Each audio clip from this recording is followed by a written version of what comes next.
Have you ever held someone so gently, not because they were fragile, but because peace had finally found them? If you've ever carried a sleeping child and moved like your very breath might wake them, not out of fear, but respect for the stillness they finally reached, then you already understand the quiet kind of love we're about to witness. Tonight's story isn't loud.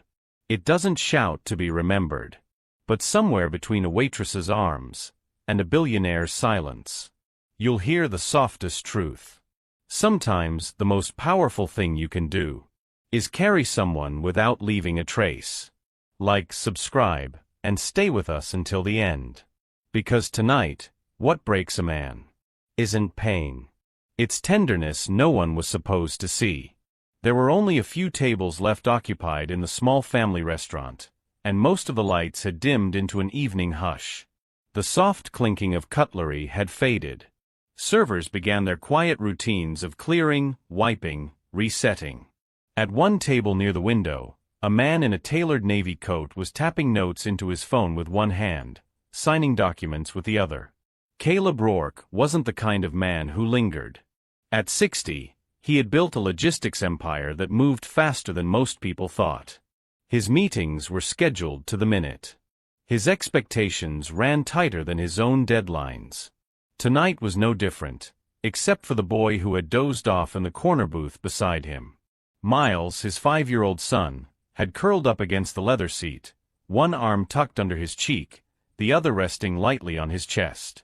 Small for his age, the boy looked even tinier in that oversized booth. A half-eaten plate of grilled cheese sat forgotten next to him. His eyelids had surrendered sometime between Caleb's third phone call and the contract revisions. It was a common rhythm. Caleb worked, Miles waited, and eventually drifted. What wasn't common was what happened next. Caleb looked up, halfway through a sentence on a call, and raised his hand to signal the check. He barely glanced toward his son, used to Miles sleeping through noise, through car rides, through late-night lobby meetings. What he hadn't noticed was how deeply the boy had settled this time, how still his body had gone, like the sleep wasn't just physical but sacred. Elle was the one who saw it.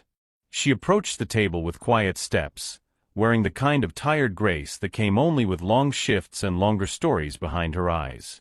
Her name tag said Elle, but there was nothing generic about the way she moved. She didn't speak when she reached the booth. She didn't offer pleasantries. She simply paused, read the scene, and acted like she'd done this 100 times before, and maybe she had. Without asking, without making a sound, Elle gently crouched beside the table. One hand reached under Miles's knees, the other under his back. She moved like breath, slow, even intentional. Not a twitch, not a stir. The child didn't flinch, didn't whimper. He simply shifted from seat to arms like he had been waiting for her to come. The entire restaurant paused. A glass clinked softly in the distance. Somewhere, a chair scraped. But within their small radius, time slowed. Even Caleb, perpetually restless, always mid-thought, froze.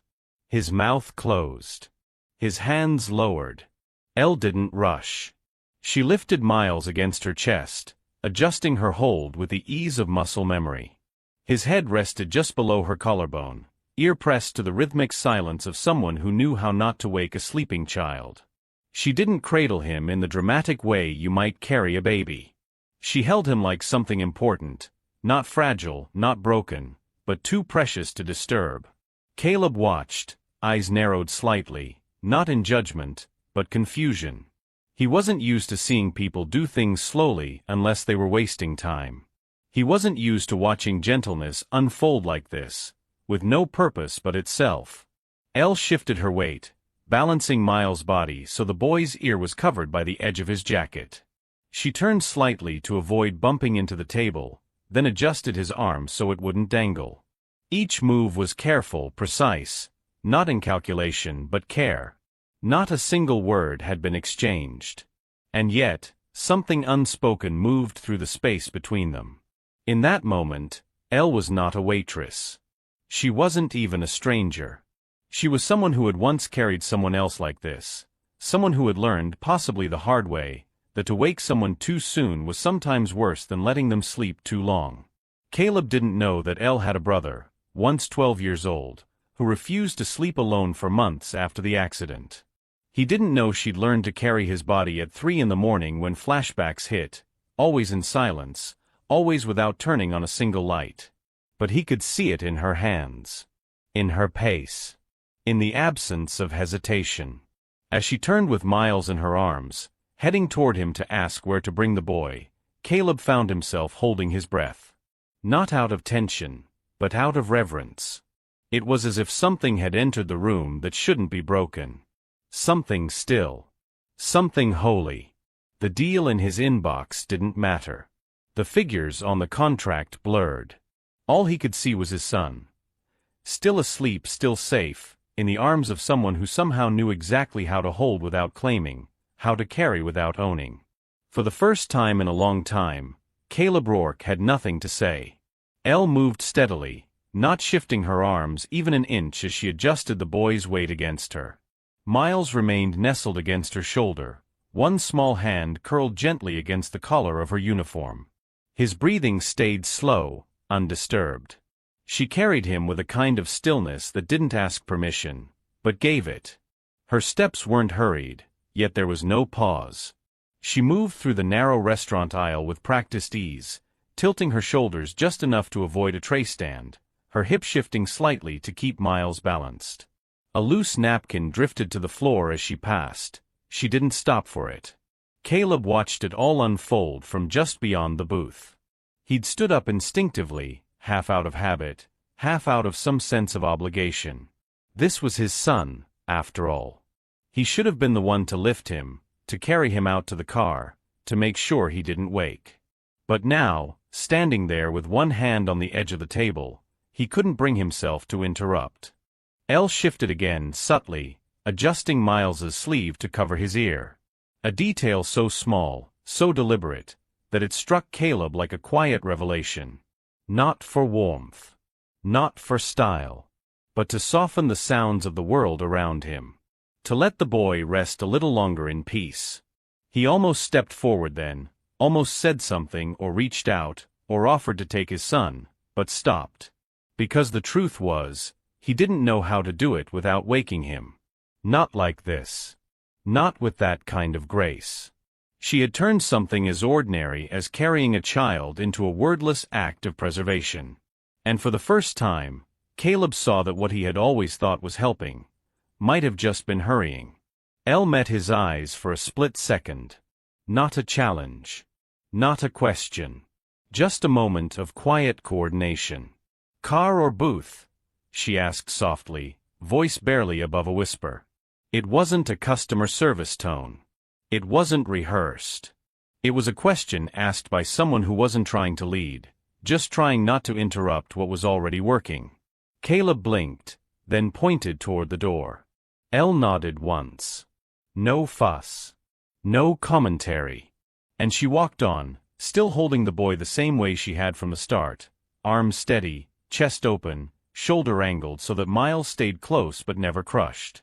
Her head tilted slightly as she made her way toward the exit, like she was listening to a melody only she could hear.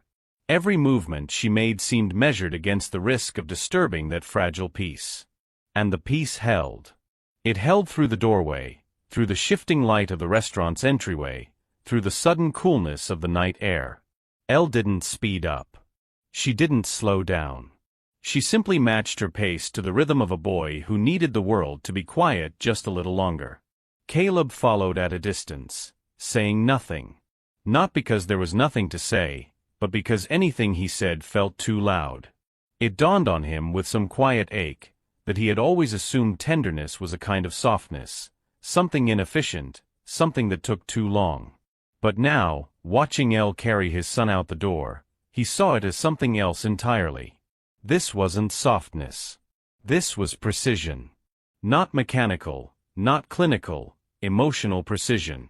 The kind you only develop when you've spent nights walking floors with a child who flinches at shadows. The kind you only learn when you've made mistakes, when you've woken someone too soon, too suddenly, and seen what it costs.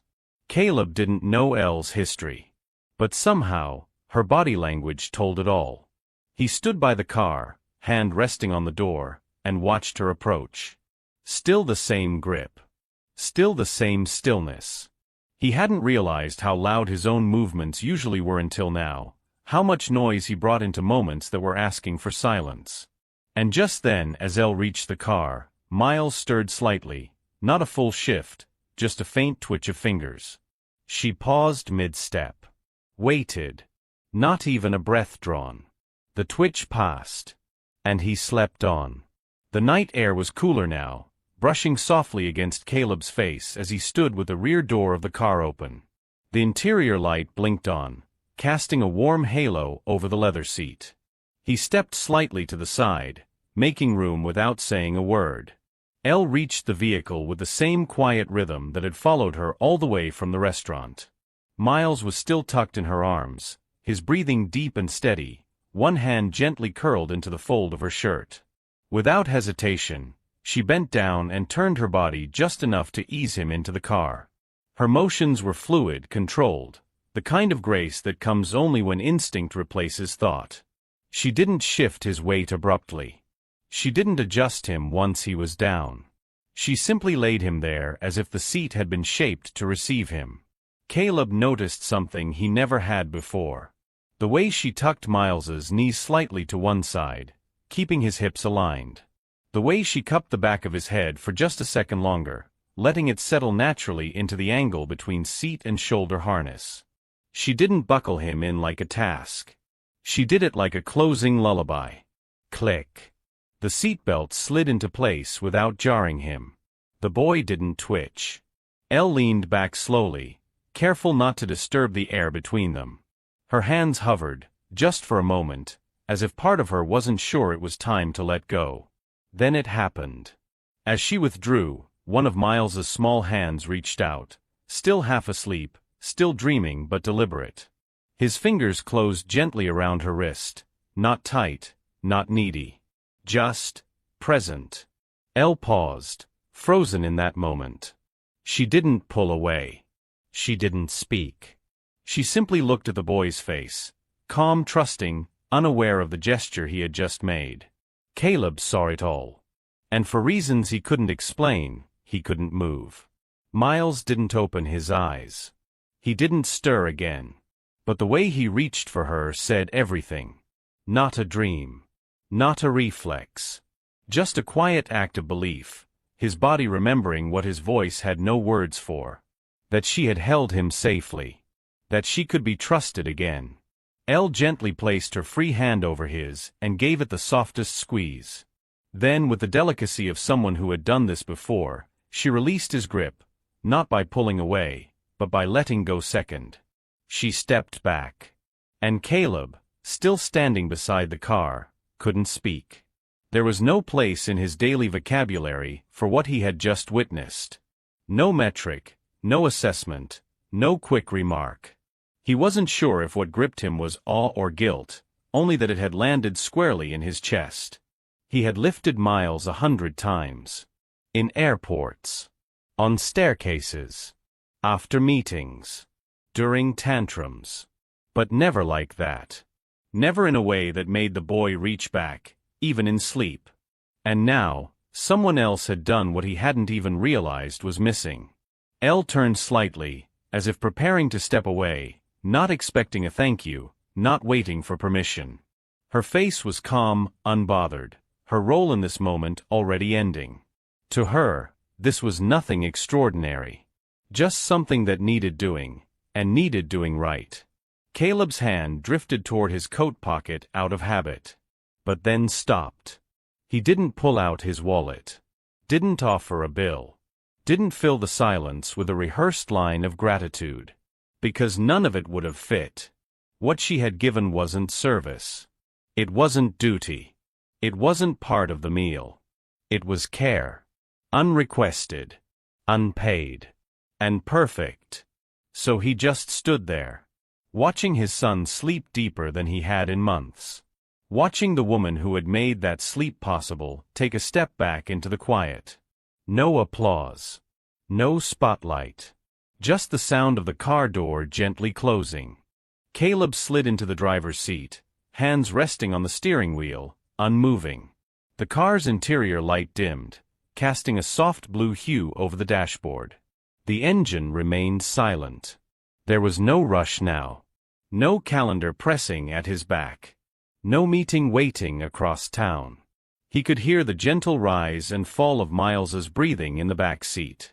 It was steady, undisturbed, as if the boy had folded himself into some private world and finally felt safe enough to stay there. Outside the car, Elle stood a step away from the door she had just closed. Her posture was relaxed, but not casual, like someone who had learned to hold space without filling it. She didn't smile broadly, didn't linger like she expected gratitude. She was just still. "Good night, sir," she said softly. Her voice slipped into the air without urgency, like the final note of a song not meant to be noticed, only felt. Caleb turned toward her, hesitating before speaking. Then, as if the words had found their own way to his mouth, he asked quietly, "How did you do that?" Elle didn't meet his gaze directly. Instead, her eyes remained just off-center, somewhere near the horizon or perhaps nowhere at all. She answered with a faint smile, almost imperceptible. "You just hold like you're not needed," she said. "But stay like you are." The sentence landed heavier than Caleb expected. It wasn't a slogan. It wasn't cute. It was the kind of line that came from having lived something, not thought about it. And it told him more about her than a resume ever could. He didn't respond. Couldn't. His head dropped slightly, not in shame, not quite in acknowledgement, but in something slower. Something quieter. As if the weight of what she said had nudged him just enough to make him bow without knowing why. Elle took a step back. Not out of dismissal, but respect. She had been close enough. She had done what she came to do. And now, she was giving him space again. Caleb remained still. Inside, everything felt tangled. The instincts that had built his empire, decisiveness, precision, speed, none of them worked here. None of them helped him understand how a stranger had just taught him something he didn't know he'd needed to learn. He thought of all the times he'd carried Miles in a hurry. From bed to car. From car to sofa. From tantrum to timeout. Movements with purpose, sure, but never with presence. He had held his son many times. But had he ever really carried him? Not like that. Not with stillness. Not with permission. His grip had always been strong, but never soft. And tonight, someone else's softness had undone him. In the rearview mirror, Miles shifted slightly in his sleep, his mouth parting just a little as he exhaled deeper. The boy didn't stir fully, just relaxed further, sinking into the seat like it had been waiting for him all along. Caleb stared at him. At the calm in his face. The kind of calm he hadn't seen in over a year. It took him a long moment to look away. When he did, Elle was already walking back toward the restaurant. Her silhouette moved against the low light of the awning, blending into the stillness of the lot. She didn't look back. And he didn't call out to stop her. Because somehow, what she had given wasn't meant to be interrupted or prolonged. It was meant to be held, lightly, silently, and then released. Caleb leaned back in his seat and let out a slow breath. It sounded different than the ones he usually took. Less controlled. Less measured. It wasn't meant to steady him for the next decision. It was just real. For the first time in a long while, he didn't know what to do next. And maybe for once, that was okay. The next evening, the same restaurant hummed with quiet energy. Dishes clinked softly in the kitchen, and the chatter of early diners drifted gently between tables. It was just after 6 when Caleb Rourke walked through the front door, not briskly, not on a phone call, not checking his watch. He didn't request a table. He didn't glance at the menu. He simply stepped toward the same booth where he and Miles had sat the night before. The table was empty now, but he slid into it anyway, his presence as still as it was unexpected. Elle didn't see him at first. She was moving quickly from table to table, her notepad tucked into her apron, her hair pulled back the same way. It wasn't until she paused to refill a glass nearby that she noticed him. Her eyebrows lifted slightly, surprise, but not alarm. She made her way over, still balancing a tray with 2 plates. When she reached his table, she didn't lead with pleasantries. "He slept okay?" she asked, like she already knew the answer. Caleb's gaze lifted from the table to meet hers. "He hasn't slept that still in a year," he said. The words weren't dramatic. Just honest. Raw in a way that didn't try to be. Elle nodded, the corner of her mouth lifting into something just shy of a smile. She didn't respond right away, letting the quiet do its work. Then Caleb reached into the inside pocket of his blazer. He unfolded a piece of paper, not a document, not a check, not something official. It was a child's drawing, wrinkled at the corners, done in bright crayon strokes. He placed it on the table, smoothing it with one hand as Elle leaned closer to see. The picture was simple, the way all 5-year-old art tends to be: a boy with blonde scribbles for hair, small round limbs, and a red shirt. In the arms of a larger figure, no face drawn, but 2 wide arms, curved gently around the child. The woman's hands were round. Soft. There was no name, no caption. But the image was unmistakable. Caleb tapped his finger lightly on the page. "He drew this morning," he said. "Told me it was the lady from last night." Elle didn't say anything yet. She let the paper speak first. Caleb continued, more softly now, he said. She was quiet. That last word hung in the air between them like a shared breath. Elle's expression didn't change much. But her eyes did. They softened just slightly, recognition, maybe. Or humility. She smiled then, small and sincere. "Then I did it right." There was no boast in her voice. No pride. Just the quiet satisfaction of someone who understood what it meant to be remembered not for what she did, but for what she protected. She handed the drawing back across the table, but Caleb pushed it gently toward her instead. "You should keep it," he said. Elle blinked once, surprised. She glanced at the drawing again, as if unsure whether she had earned the right to hold onto it. Then she folded it carefully, like something fragile. Caleb sat back, hands folded loosely in front of him. He didn't ask for coffee. Didn't check his phone. He just watched the room quietly, taking in the motion of a place he'd barely noticed before. Elle lingered just long enough to let the moment finish breathing, then turned and walked back to her section, holding the folded paper in one hand. Caleb watched her go. He didn't know what exactly had brought him back here tonight. Maybe he had expected something. Maybe he hadn't. But now, sitting there with nothing to demand and nothing left to explain, he felt a small shift inside, a click almost. Not loud. Just true. It wasn't just that Elle had held his son. It was that, somehow, she'd managed to leave no trace, except in memory. And for a man like Caleb Rourke, who had spent his life measuring value in what could be seen, signed, and sealed, being remembered quietly, felt revolutionary. The house was quiet when Caleb returned. Not the usual silence of late nights, but the kind that settled in layers, thick, unmoving, aware. He stepped into the living room without turning on the lights. The dim glow of hallway fixtures was enough. Enough to find the remote. Enough to sit down. He sank into the couch, loosening the knot of his tie with one hand, the other already reaching for the sleek control panel resting on the coffee table. One press, and the room's largest screen lit up with static snapshots of archived footage, date-stamped, automatically categorized by the home system. Motion triggers. Entry logs. Time-stamped playback. He scrolled back. Weeks. Then months.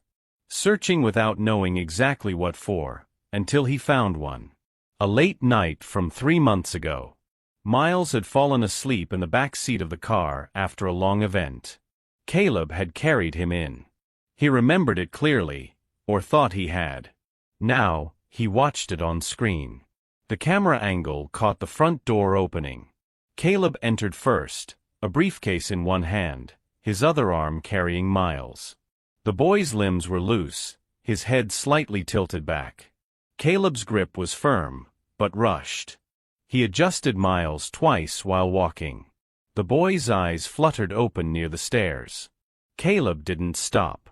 By the time they reached the bedroom, Miles was awake, groggy, confused. The recording ended. Caleb pulled up another. Then another.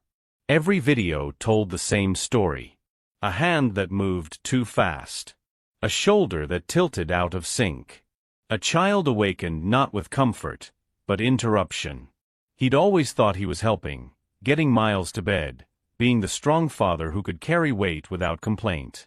But watching it now, he didn't see strength. He saw tension. He saw habit. He saw himself missing the very thing Elle had understood instinctively, that carrying wasn't about muscles or time. It was about presence. About protecting not just the body, but the silence. Caleb closed the remote with a hard click, the screen blinking dark. He sat still for a long moment. Then he leaned forward, elbows on knees, staring at nothing. After a while, he stood, slowly, and crossed to the hallway closet. From the top shelf, he pulled down an old throw pillow, one Miles used to keep on the couch when he was younger. Caleb returned to the couch, settled into the corner, and cradled the pillow in his arms. He adjusted its weight, trying to remember how Elle had angled Miles's body. The way she tilted him to one side. The way her hand supported just below the neck. He tried to replicate it. Gently. Carefully. But it didn't feel right. The angle was wrong. The pressure was uneven. His arm ached almost immediately. He adjusted. Then again. Still wrong. The pillow slipped slightly, and he caught it mid-fall. In his rush, he squeezed it too tightly. Even that, too much. He let the pillow settle into his lap. Then slowly, his head bowed. Not in prayer. Not in sleep. Just, in the gravity of something heavy finally being felt. His hand reached toward his wrist, an old reflex, and found the leather strap of his watch. He ran his thumb along the edge, then pressed gently at the base where the notches met metal. A slow breath escaped him. Not a sigh. Not a groan. Just air. Expelled from a body that suddenly realized how long it had been holding it in. His hand tightened around the strap, not to break it. Just to feel it. The texture. The resistance. Something to anchor him while his chest remained still. He didn't cry. But he didn't breathe either. He just sat there, holding the weight of a memory he hadn't made, of a moment that hadn't happened in his hands, but should have. And for the first time in years, Caleb Rourke felt what it was to long for something not lost, but never learned. He didn't know how to hold his son the way she did. But he knew now that he wanted to. The children's hospital was tucked behind a line of tall trees, its white brick walls softened by ivy and age. Inside, a new wing had just been completed, a quiet space tucked into the corner of the pediatric floor, built not for treatment, but for stillness. The brass plaque outside the glass door read simply, "The Hold Room, Gift of the Rourke Family." Inside, the room glowed with warm low light that shifted gently depending on the time of day. There were no harsh overheads, no buzzing electronics. Instead, cushioned benches curved around the walls like arms. Weighted blankets were neatly folded on low shelves. A soft scent of lavender drifted from diffusers in the corners. There was no schedule. No noise. No urgency. Just space to rest. The nurses and volunteers who worked inside had been trained carefully. Not in medicine, but in something quieter. They learned how to carry children without suddenness. How to wrap without squeezing. How to speak with hands, not voices. Caleb had called them carry protocols, but to Elle, they were just care made visible. It was a room for holding, not fixing. A room where no one was asked to wake before they were ready.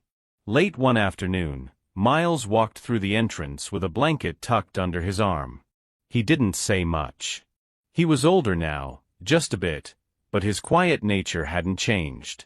The blanket was soft and worn at the edges, its corners chewed slightly from years of being his favorite. He held it like a question. Elle was already inside, seated near the far end of the room, organizing a tray of coloring books and crayons. She looked up as he entered, offering a small smile. Miles didn't speak. He simply crossed the room and handed her the blanket. She didn't ask why. She didn't ask anything. She unfolded it gently and draped it around his shoulders as he curled up near the door, knees tucked in, head resting lightly against the wall. The kind of posture that asked to stay without asking.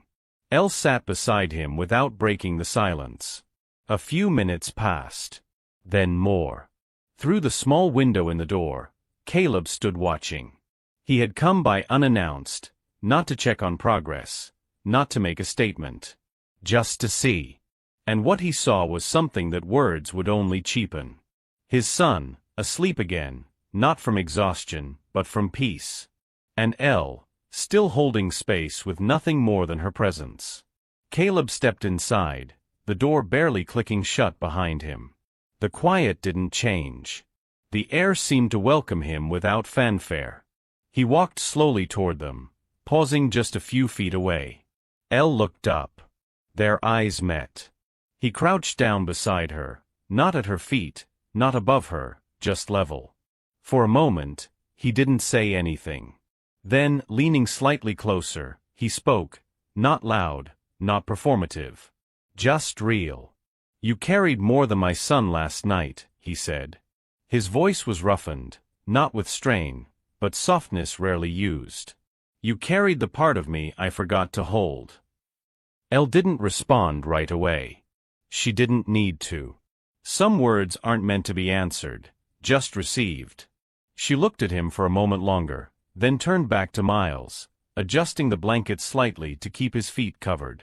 Caleb remained crouched there, elbows resting on his knees, letting the silence stretch without needing to break it. He had spent a lifetime building systems, timelines, empires. But it took one woman in one moment to show him that not everything worth building needs to be built loudly. Some things are built in stillness. In rooms like this. In hands that know how to hold without taking. And in the quiet that follows a truth finally spoken, not to be heard, but to be left behind. There are moments in life when love doesn't arrive with words, grand gestures, or perfectly timed advice. Sometimes it comes in the form of stillness, of someone choosing not to rush, not to speak, not to fix, but simply to stay. This story reminds us that the way we hold others matters. Not just with our arms, but with our presence. In a world that often moves too fast, where productivity is praised, and silence is mistaken for absence, this narrative draws our attention to the power of quiet care. Caleb Rourke spent a lifetime building companies, wealth, efficiency. He carried the world, but never learned how to carry gently. And like many of us, he didn't realize what he lacked until someone else showed him, not with words, but with how she carried his child. Softly. Without demand. Without disruption. What Elle gave wasn't just support, it was permission. Permission for a child to rest without being jolted awake. Permission for a father to see that gentleness is not weakness, but wisdom learned from being close to fragility. Many of us, as we grow older, reflect on the things we could have done differently, not with regret, but with a yearning to return and touch moments more tenderly. We wish we had slowed down, held longer, spoken less, listened more. This story holds a mirror to that longing and gently tells us, it's never too late to learn how to hold someone well. Sometimes, the greatest love you can give someone isn't what you say or do, it's how you choose not to disturb what they're healing. And maybe, like Caleb, you've built a life by holding things together tightly.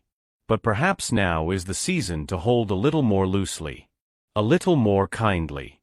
To be present without pressing. To offer comfort without control. Because in the end, the people we love will not always remember what we gave them, but they will remember how they felt in our arms, and whether we let them rest. Have you ever held someone the wrong way, and carried the weight of "I wish I had done it differently" ever since? Has someone ever protected your child's sleep in a way you never thought to, even more gently than you knew was possible? If so, remember this. Carrying someone isn't just lifting weight. It's protecting silence. And sometimes, it's doing nothing loud at all. Like and subscribe, and share with us who held you just right, without waking something fragile inside.